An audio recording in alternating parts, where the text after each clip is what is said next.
Biobanking really means and represents the management of samples from the start of their life cycles, which is when you collect the sample, for example blood,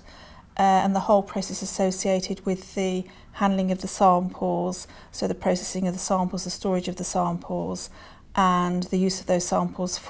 primarily for research purposes. It's really important that samples are biobanked because if someone intends to use those samples, they must be of the highest quality. And we can only ensure that if they're actually stored in a biobank that has conditions set, the physical conditions, ensure their quality. But not only that, a biobank exists to ensure that those samples are secure and that they're only accessed by people who have the right to use them. And biobanks always have standard operating procedures and policies to ensure the safekeeping of those samples. The ethical and legal framework for biobanking is really key to provide reassurance to people who've provided samples that their samples are going to be used appropriately, and the consent process which people participate in to agree that they will donate their samples and their samples will be used for a particular purpose is fundamental to part of reassuring them that there is a process in place to ensure that the ethical oversight has been undertaken for the use of their samples. Well, when the U-BIOPRED project started,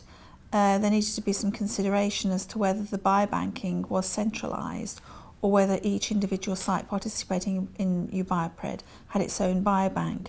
And experience told us that it was much more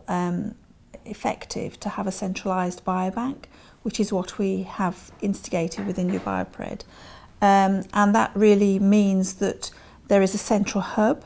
such that all of the samples from the sites are sent to that central biobank, and then it makes it much more effective and simpler to be able to distribute those samples from the biobank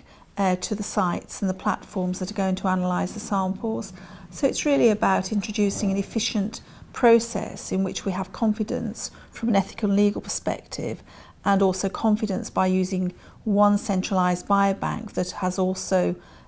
proved that it meets the quality criteria that we need for such a large, important project. What is very important from the point of view of U-BIOPRED is that all of those samples that we haven't used for the project can be accessed for very valuable research projects in the future. The partners and the researchers who were involved in U-BIOPRED will have ideas and projects planned for accessing those samples, but it's also important that people outside U-BIOPRED have access to the very valuable resource,